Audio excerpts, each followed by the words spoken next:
CEOs and salespeople are confident that their opinion is the right one. Are they? Welcome to the CEO and Salesman podcast, where we talk about today's business issues and we'll let you work out who's right. It's me, by the way. Well, welcome again to the CEO and the Salesman podcast. My name's Matthew. My friend here is Daniel. How are you today, Daniel? I'm great, Matt. How's yourself? Really well. Hey, look, thanks for joining us again today. And what we talk about typically is we're both business owners and, I'm a small business owner. Daniel's a CEO. What we're always trying to do is really feedback ideas, thoughts and comments that occur during the week to us. And we want to share some of our ideas and how small business can grow, because we've both grown our own businesses pretty well, but of course life is a journey. So actually we were just talking before we got on here, we were talking about Peter Thiel. I'm going to throw you into the deep end because I actually enjoyed that conversation, Daniel. So mate, just let's go. So tell me what you said? First of all, I don't like the guy. That's putting a big, bold opinion out there in the universe. No one's listening anyway, so don't worry about it. I think what he's achieved is remarkable, obviously, but I think there's a difference between personal talent and value and that sort of thing. But I was reading his stuff, and I've forgotten the name of now, the article I was reading, but I was talking about contrarian thought and or ideas, or being doing the opposite. And I really liked that. That was an interesting point to make. And then it got my brain to explode. Just happened to be working on standard operating procedures, because it's part of what we do with our manufacturing customers, right? Sure. Yeah, you've got to build this in. You want everybody to build it the same way, so you put in standard operating procedures. Then while we were talking, and I'd like to get your opinion again, that is very command and control, right? You will do these 10 things over and over again for the rest of your life and destroy the humanity of the person working on the job. I just think the idea of doing that, but it's just not there. It's in accounting roles. It's everywhere, right? Here's the perfect way we want you to do it. And it comes on from high all the way down to this resource who happens to be a living, breathing human being with an amazing complex brain. And then on top of that, we tell all those people we're trying to replace you with automations and robots and all this AI stuff, right? And then I sort of added that to another thought last week, where in leadership you talk a lot about assigning responsibility and the difference between telling someone what to do and asking them to achieve something. And this is very common in sales, right, Matt? Yep. Go and make a sale or achieve this target, and so yes. they're two very different conversations to have with a professional or anybody. And my thought bubble was, this person standing in the production line, if we'd given them the responsibility of creating the highest quality component ever for whatever they had to do, that would just explode their mind with innovation, right? Every single time they did something. What do you think? Yeah. Look,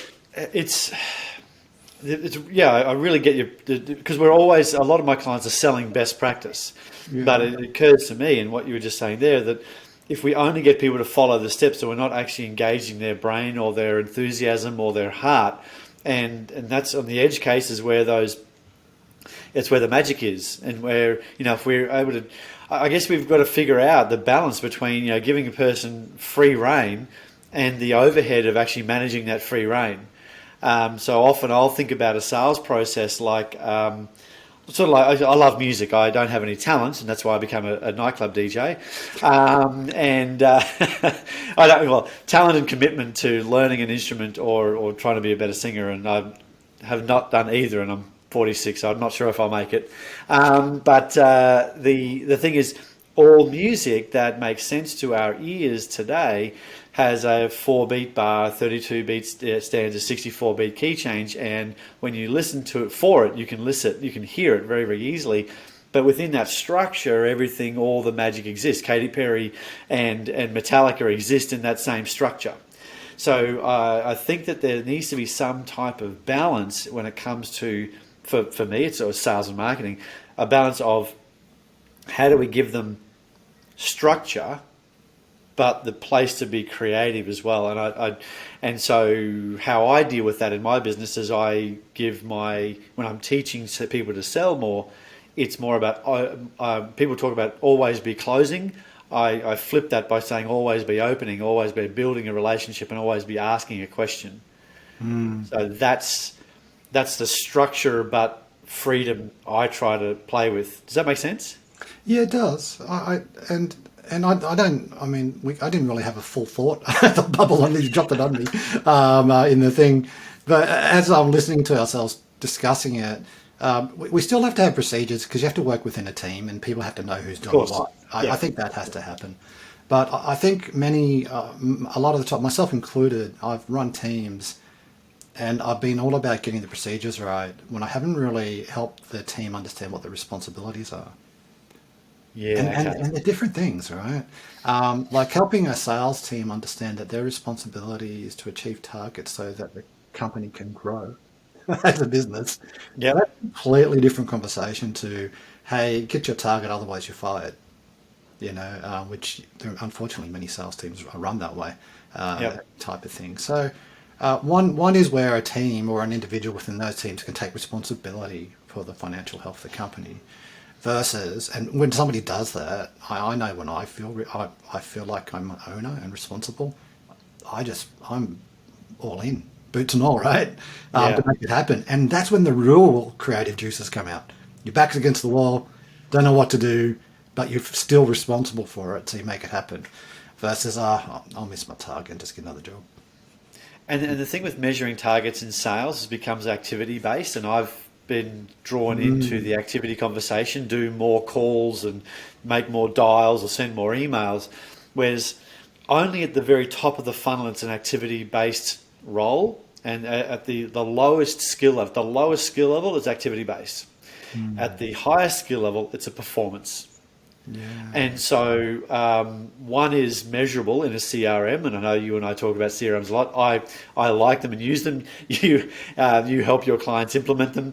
So CRMs are important to both of us, but you can't measure trust, you can't measure the performance, you can't measure all of the stuff that actually makes a sale, because all sales, and I'm sort of taking over here in regards to sales, but all sales are a H to H engagement, human to human, not business to customer or business to business. No, businesses don't buy things.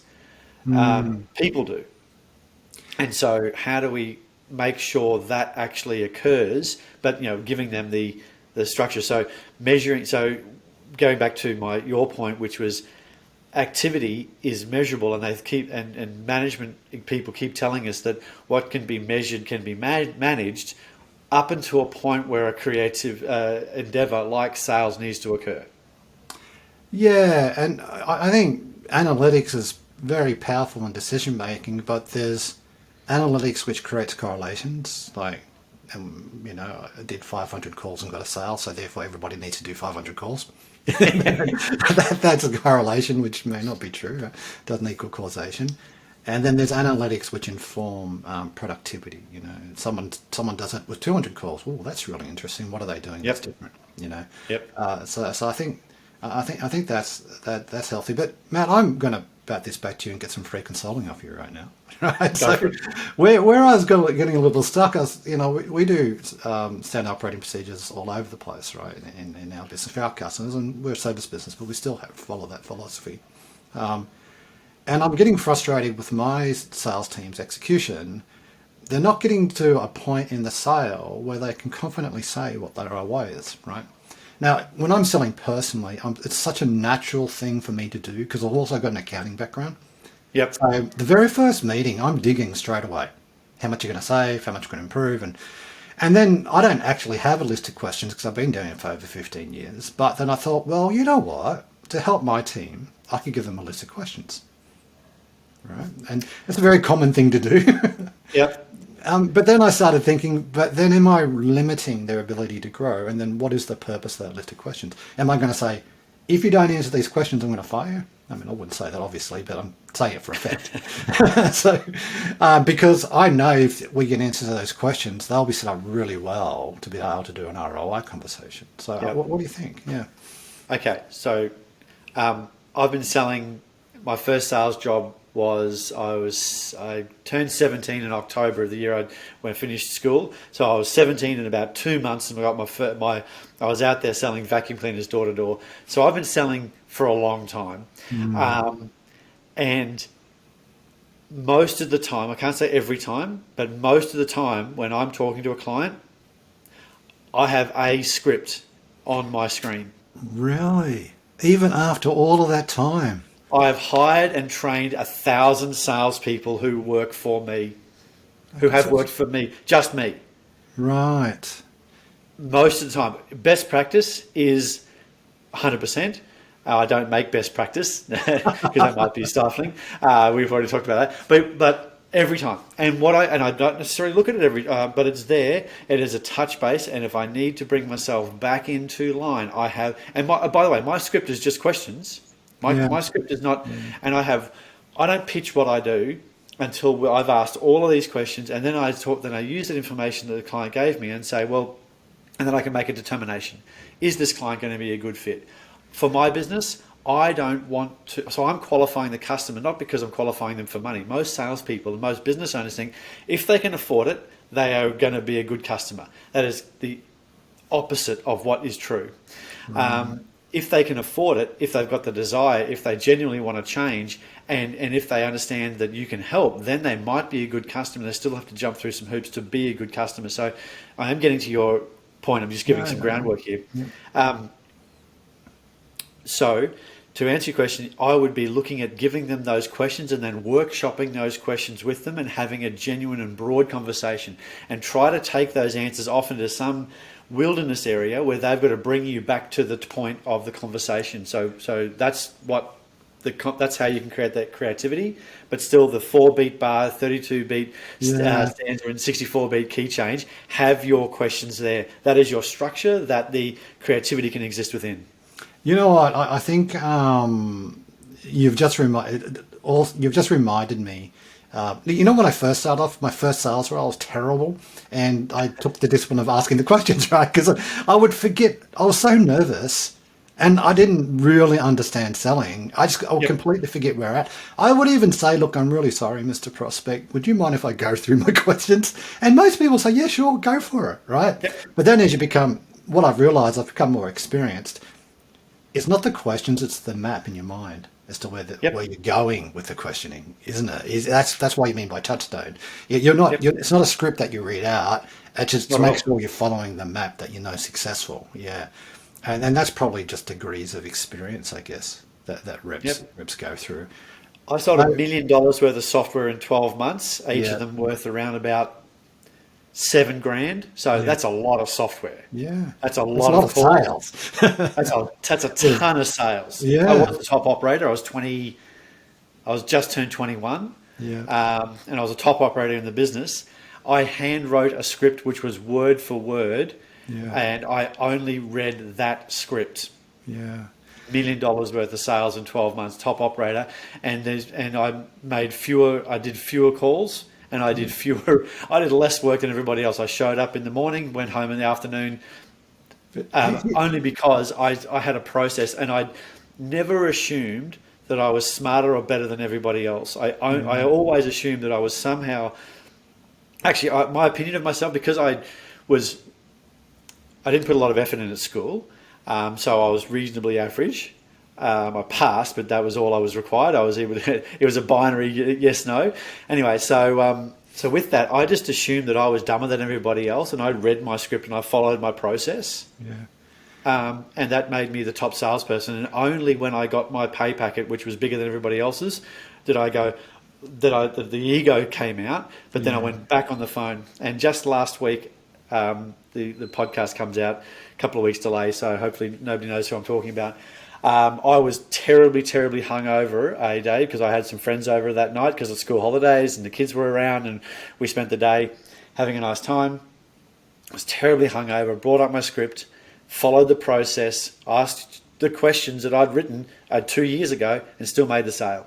But yeah, see, man, I think what you've demonstrated, though, is the crux of the original conversation we had. I'm agonising over writing this series of questions to say I really need you to do this, right, and be a robot and go through them. you took responsibility Yep. and wrote the script yourself, yeah? Oh, it was I wrote the script myself. That's right. Yep, So totally. you took responsibility for achieving your target.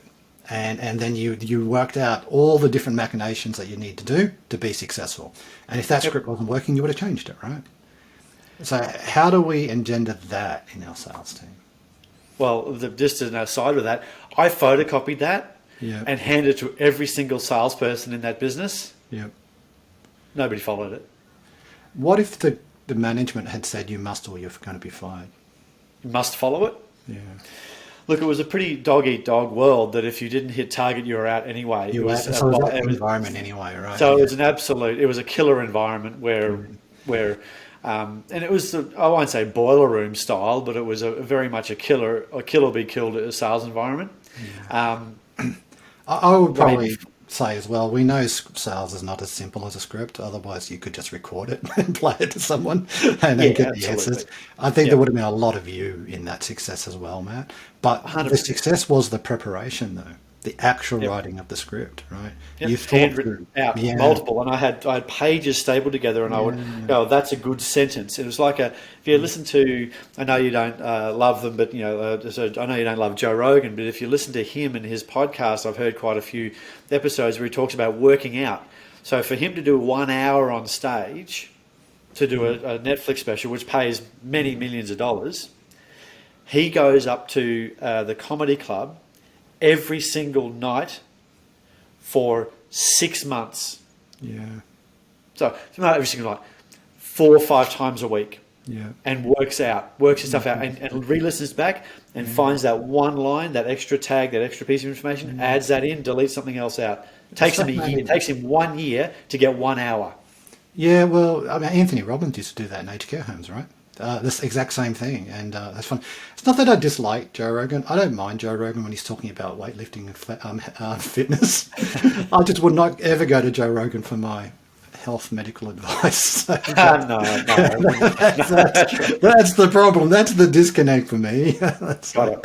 Yeah. So, and if you listen to some of his early stuff, it's a bit of a disaster, actually. So, but exactly. That's interesting. Matt, I found that real enlightening. Thank you. And I think for me, the whole leadership CEO thing, you're running a team, I've always found it useful, and I think you always obviously need both. You need procedures because you've got to operate effectively. There's no getting around that.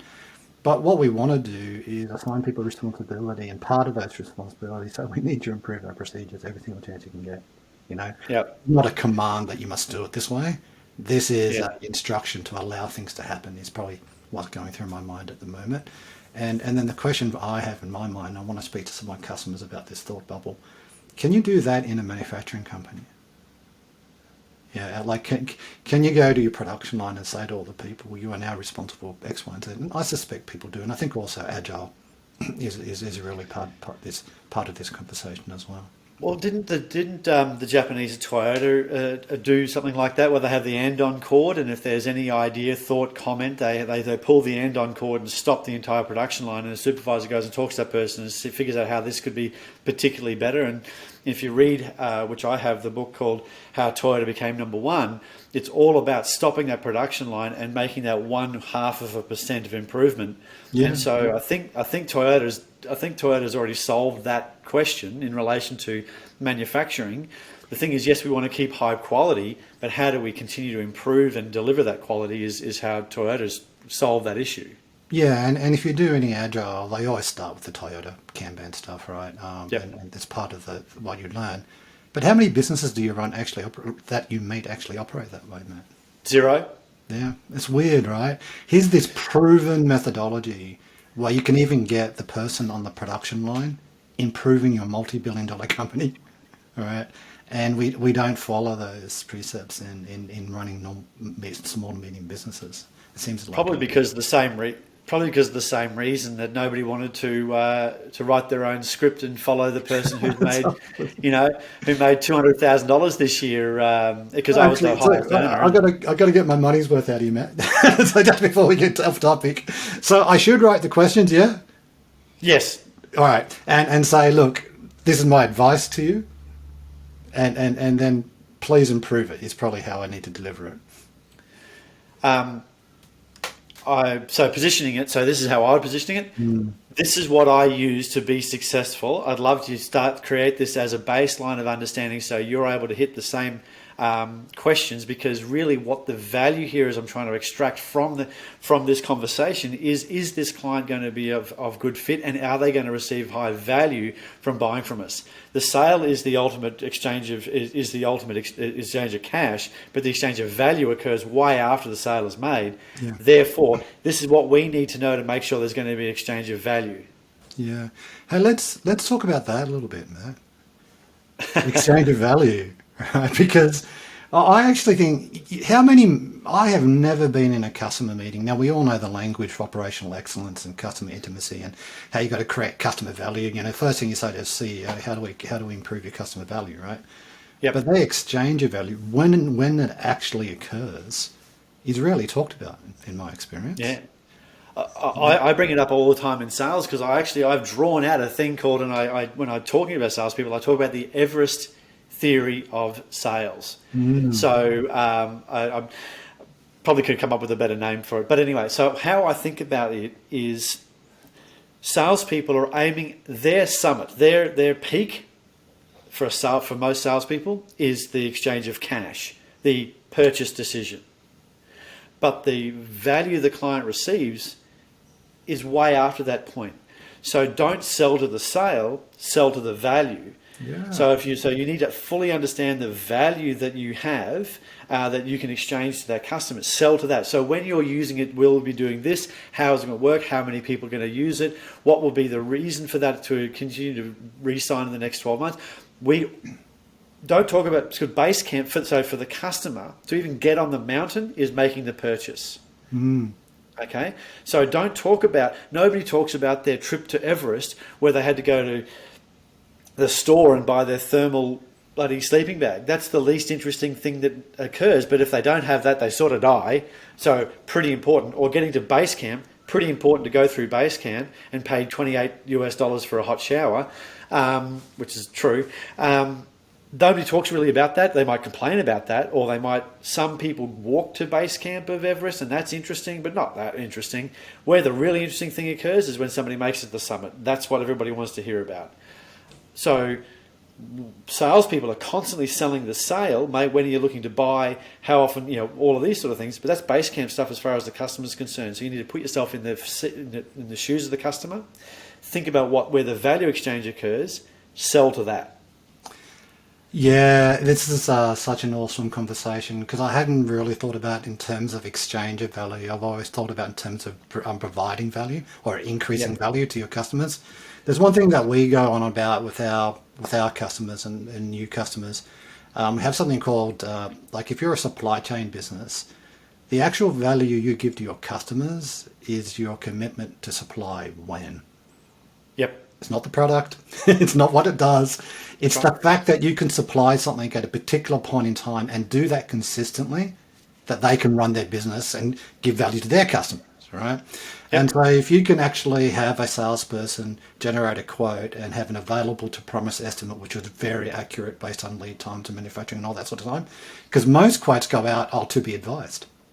Well, you need to sign the quote first, give us a deposit, then we'll think about when we can make it. We can normally make it within 4 to 6 weeks or something like that, right? Yep. So in that transaction, the actual value is the commitment. Yep. Yeah. So I'm going to, thanks, Matt. I've got 2 things out of you today. Okay. I'm going to use both of those. That's awesome. Thank you. And Brad Sugars, who ran at one stage the largest coaching business globally, actually had his questionnaire on a literal clipboard, and he trained his coaches. This is 25 years ago, maybe longer, but he trained his coaches to sit down with a client. All right, Mr. Jones, and they had a multiple-page business qualification document, which asked some really uncomfortable questions, because often the salespeople anybody, they will shy away from what occurs as uncomfortable questions. Unless that's the next question. So asking questions, what is your revenue? What is your monthly revenue? That's uncomfortable for most people. But if it's part of a questionnaire, then it's just the next question. And if the person goes, I don't want to answer that, you go, cool, I'm not emotionally invested in it. It's written down. We don't need to go, and we move on from there. Yeah, or take it up a level, explain why the information's important, to the decision-making process for both parties. I encountered these things in the US. I don't know if you've encountered this, something called frictionless sale. Have you heard of that? Yeah. Of course. I did not like it, not at all. And I may have misinterpreted what was going on. So, yeah, did you have any thoughts on that? So how I interpret frictionless selling is Amazon when they go, other people have bought this, and you click the button and go, yeah, I'm buying it. That's right. So Okay. at retail level. Retail makes sense, yeah. At retail, it makes sense. I want to have a frictionless environment. I want to buy things from eBay or Amazon or whoever. If it, commodity-wise, absolutely. But if a B2B sale is frictionless, that means they already know everything and you're a commodity. Yeah. Because there's no disagreement or there's no education. Now, I don't fully engage with the with Gartner's sales process called the not competitive sale, the challenger sale. I don't fully engage with challenger because I don't need to argue with my client. And that's really what challenge is all about. Let me tell you how clever I am, and you should just follow along behind me, and I'll tell you what to buy as we go. That's speaking in broad terms. But you certainly need to provide guidance and have where I stand is with the scripts. Those scripts need to have the customer understand they don't understand, because they're sitting in a world of I guess you could say unconscious incompetence. They don't know what they don't know. Yeah. So why would you think that they're qualified to even ask a question about a CRM or an ERP system? You need to be asking the questions to expose what they don't know. So you can you have a series of questions. So is that important for you to understand, Mr. Jones? Not really. Plug it in, switch the button. Who cares? Cool, move on. That's not a relevant part of the sale. Yeah. No, I think. Yeah, I mean, we rarely get to spend a lot of time in your space. You've given me the free rein for the last couple of episodes, so just to even develop on your theme as well. I think there's not only do you need to demonstrate value during the sales process. I don't think selling what we do, maybe in general as well. Selling's actually not about selling. Selling's about being an expert in their needs and your solution, and being able to align those two things that they make it's a natural decision for them to go with you, right? And even in a commoditized space, you can be the differentiator as a sales rep just by demonstrating so much knowledge about their needs, right? Yeah. Well, that is absolutely the most important thing you can be in any sales situation is care more. People will pay more if it's been said 14,000 times. It feels like a cliche, but people don't care how much you know until they know how much you care. So taking the time, effort, and energy to understand their business, asking these uncomfortable questions, having a script, asking the uncomfortable questions, asking the ROI stuff, asking when the value exchange will occur, understanding that stuff means the customer now feels like all of that uncomfortableness is out of the way. They can drop their shoulder and go, okay, now we can talk about actually improving the business, creating that excellence. What does that look like? And now you've created trust. I think trust is created not from arguing, but from understanding. Right. Yeah, well, that's rapport, right? So rapport is demonstrating understanding But see, I think rapport's got a bad rap as well. I'm sort of on you keep hitting all these topics that I like. I think rapport's got a bad rap because people have, in the 80s and 90s, we're all taught to walk into a customer's office and see the bass on the wall and go, oh, you like fishing? Oh, I like fishing too. And have this bullshit conversation, excuse my language, have this nonsense conversation about fishing. But I think today, in 2022, it's actually business level competence based rapport. If somebody is a professional and has a personality, not a robot, because as you said way back 20 minutes ago, if scripts were just scripts, we could just press play and the person would buy. So there still needs to be some personality in there, but within that structure of the script. So, but I don't do much small talk anymore. It's when I'm doing a sales conversation is, look, you've obviously taken some time to spend some time with me, who's a sales and marketing guy in the tech space. What motivated you to do so? And then we get to the point. Yeah, I think You know, it's really interesting because the BAS conversation is very common. Like, it's not just BAS, it's the small talk, right? And I was trained, you always do it at the end of the meeting. You never open up with small talk. You're there to do a job. You're there to Yep. respect the other person. And if you develop enough rapport during the meeting, because the actual personal talk's not rapport, that's just nice. If there's a general interest thing, right? Because people do buy from people at the end of the day, so you can't be an arsehole and expect to win, essentially. But so I personally, for me, I find rapport is critically important. But the way you get that, I get rapport though, is through being professional. And for me to be professional, and care is a great word. I care about their business. That I'll research the hell out of their issues to make sure I can give them a solution. That's the best. That's why I find the tick successful. I need you to come and speak to my team, Matt. So I think I'm too close to it, quite frankly, because I'm seeing everything that's going on, and I'm trying to solve it all at once. I do think I need a surgical strike person like yourself to come in and go X, Y, and Z. This is what we're going to do. Like you had a customer you were talking to me about earlier, like the fundamentals, Matt. You know how many times do we overlook just doing the fundamentals? You know. Do you want to finish off talking about that? No, it's yours. I'm throwing back to you. Go for it. Thank you. Okay, yeah. So this is something I've been sharing with a lot of people over the course of the last couple of consulting calls and conversations I have with clients. So my business has the marketing side and then the consulting side. So I do all the consulting. And so I've been going back to basics. And whenever a footy team or anybody says they might lose a grand final, they go, we won well, but we didn't do the basics right, or some trite sort of stuff like that. But actually it works, and the reason they say it, these professional people who are getting paid millions of dollars to coach teams, they say it because it's important. So what do basics look like? So I had a client come to me wanting marketing and hire a salesperson. And I went all the way back to, let's just do the small things. They were working on partnerships. They were working on big deals. They're looking at overseas markets. They're doing all this strategic stuff, which on the surface looks really good and important. So, okay, that's great, but you can't steer a stationary ship. And so I've got sayings for everything.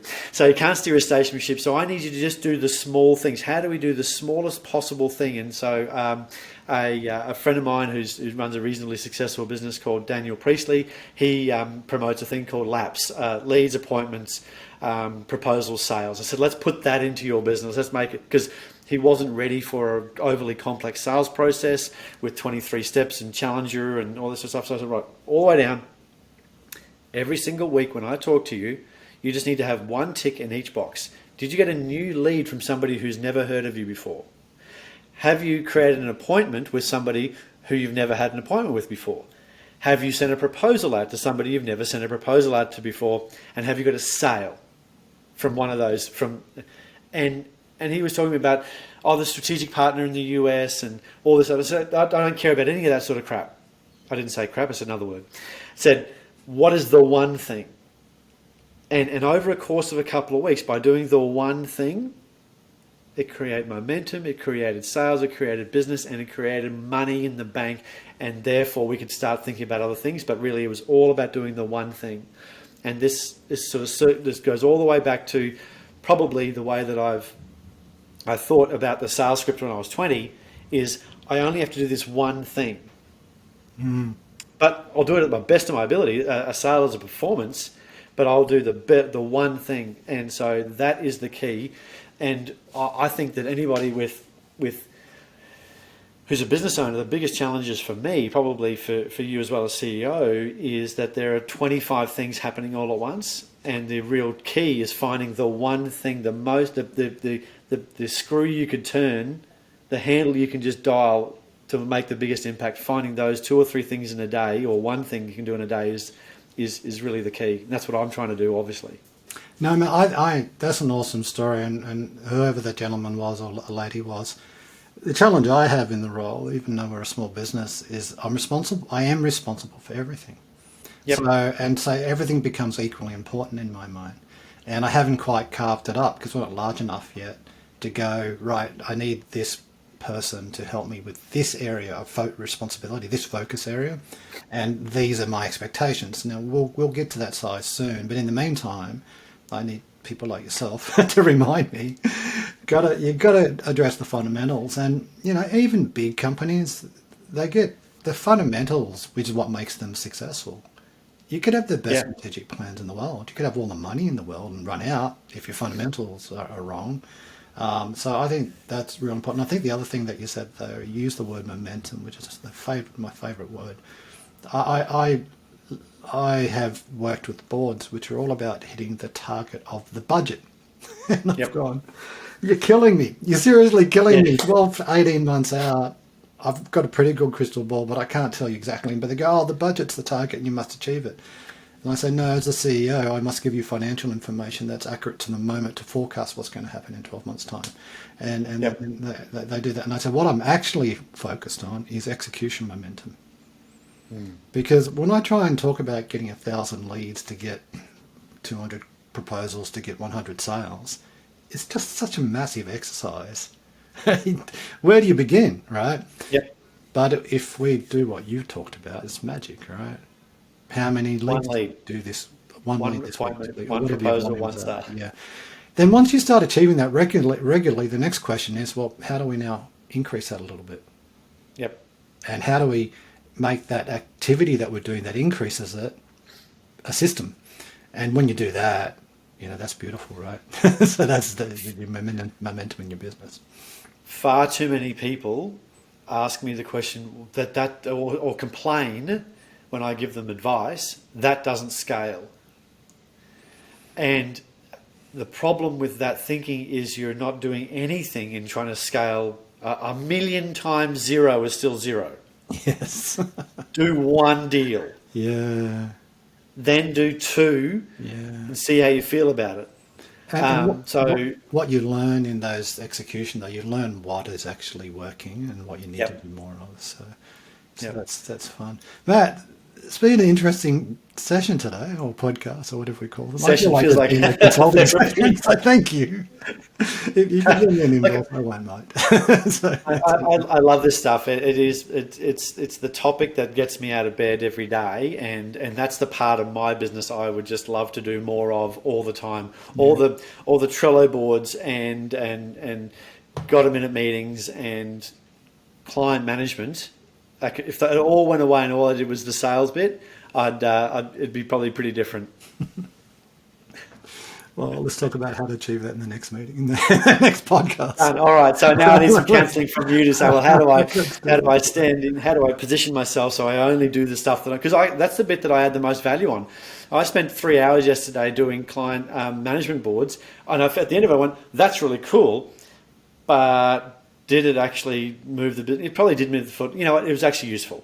I'm glad I did it, but wasn't a great deal of fun. Just to give everybody a taste, though, of what we could be talking about. So put it in comments or subscribe. Don't forget to do that. Please ask us questions. If you're listening, please ask us questions. We really would like to get the whole feedback loop thing going and be able to answer them in the next session. But Matt, we've spoken about this before. Your 3-year plan, right? What does the business look like in 3 years' time? And I don't just mean you've got a tan and you're going to Fiji for holidays. I mean, what is it structured like? Who's doing what its priorities, the type of customers, and we don't have to spend a massive planning day just to achieve that. And then you start working back towards, well, like you said, make one sale. What is the one activity I'm doing this week which will move me towards that plan? And And that's probably what's kept me a bit small is that I've got that singular focus of solving that problem. Yeah. So and like that's why CEO is important. Not just some salesperson that can read a script. Oh, man, have you still got it? I reckon I would have somewhere. I'd have to dig it out. That would be. So I'm 46. I wrote that when I was 20. So it'd be a 26-year-old bit of paper somewhere. Okay. If we get more than 100 likes, Matt's going to share that script in the comments. If if anybody's made it to the 38th minute of this podcast, congratulations. If anybody has, comment below, say the word script. I'll send you the sales script that I use on every call. There you go. There you go. There's a good old marketing That's offer. a call to action right there. Perfect. well done, Matt. We went over time today, but it was All fun. right. Yeah. Thanks, everybody. Remember, like and subscribe. But what we really want is we want to answer real questions. Like Daniel and I can entertain each other, and we have done so for a couple of years, and certainly the last 10 episodes here. But if you've got any business questions, give us a hard one. I've got this problem, or my market doesn't respond to marketing. I hear that a bit. Or my people are doing the best they can. What would you do? Look, I don't know about manufacturing process. I don't know about best practice in that space, but Daniel does. Ask me a sales and marketing question. Ask him a business question and a team question and how to structure a successful company question. This stuff. Ask me a budgeting and forecast question, please. I reset. It's the 6th today. I updated my budget and forecast, and you know what? It's fantastic. It's the best thing I've done in the last 6 months is have an Excel spreadsheet that has contracted, expected, and hopeful dollars. And then I look at, and then I go, every day I know exactly where I'm at. Awesome, Matt. Well done. We better end it here. Keeps me to that one thing, right? Yes. Once again, narrow focus for dummy salespeople. Just do the one thing. Thanks, Matt. Thanks, everybody. Bye for now. Bye.